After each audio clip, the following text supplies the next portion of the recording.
میدونید چرا عدد 26 وایرال شده؟ 26 یعنی چی؟ 6 نماد چیه؟ شیطان پرستی. 26 2 6 یعنی جفت 6.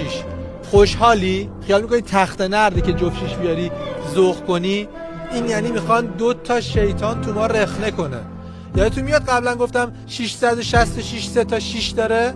اون پروژه قبلی دشمن بود، میخواستن 3 تا شیطان تو ما رخنه کنن. اون پروژه شکست خورد. پروژه جدید 1984 خانوم مارسلینا تو کتاب ایران و اعدادش میگه ما باید انرژی اعداد فارسی رو با کمک یوفوها منفی کنیم، باید از بین ببریم. این نتیجهش میشه چی؟ عقیم شدن جوون ایرانی. یعنی الان از 1 تا 100 من رندوم هر عددی بگم شما یه حس منفی به دست میده، یاد یه چیز منفی میفتی.